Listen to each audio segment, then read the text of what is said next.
July August গণ অভ্যুত্থানে দেশের দেয়ালগুলো হয়ে উঠেছিল বিপ্লবের ক্যানভাস। দেয়ালই ছিল মানুষের মনের ভাষা আর বৈষম্যহীন দেশ গড়ার স্বপ্ন প্রকাশের স্থান। তুলে ধরা হয়েছিল সাম্য, মানবিকতা আর সম অধিকার প্রতিষ্ঠার দাবিও। জুলাই আন্দোলনে দেয়ালে আঁকা গ্রাফিতি নিয়ে শাহরিয়ার বাঁধনের ধারাবাহিক প্রতিবেদনের প্রথম পর্বে দেখুন বিস্তারিত।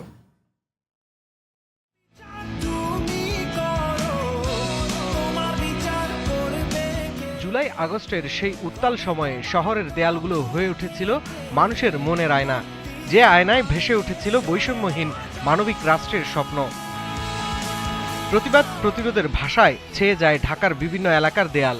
গ্রাফিতি, দেয়ালচিত্র, হাতে আঁকা রঙিন লেখা সবকিছুতেই ছিল দুর্বার বিপ্লবের কথা। 16 তারিখে যখন আবু সাইদ উনি শহীদ হলেন, তারপরে কিন্তু আমরা আরও আন্দোলন হচ্ছে বেশি পরিমাণে আমরা ইন্টেন্সিটিটা বাড়াইলাম। দেওয়ালে প্রতিটা শব্দ, প্রতিটা ছবি যেন আমাদেরকে নতুন করে জাগ্রত হওয়ার সুযোগ করে দেয়।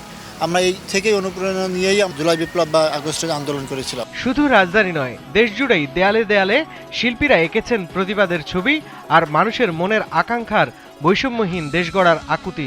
আন্দোলনের শুরু থেকেই রাস্তায়, দেয়ালে প্রতিবাদী বিভিন্ন বাক্য, লেখা ইত্যাদি এগুলো থেকে শুরু হয়। তারপরে যখন বিপ্লবের পরে আমাদের এই চিন্তা আসে যে আমরা এই জুলাই বিপ্লবের স্মৃতিটাকে বাঁচিয়ে রাখার জন্য আমরা পুরো বাংলাদেশে গ্রাফিতি করব, দেয়ালে দেয়ালে, রাস্তার পাশে, এই জুলাইয়ের স্মৃতিটা যেন বেঁচে থাকে।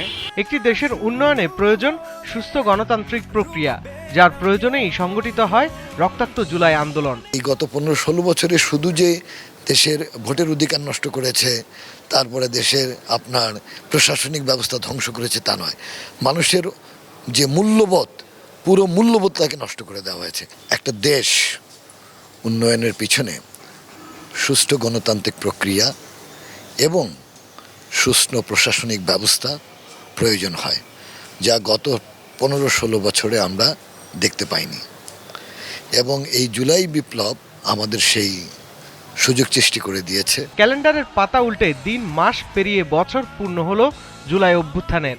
নীরব দেয়ালে তুলে ধরা আকাঙ্ক্ষাগুলো পূরণে কতটা হেঁটেছে দেশ, এমনটাই প্রশ্ন জনমনে। শাহরিয়ার বাঁধন, জিটিভি নিউজ, ঢাকা।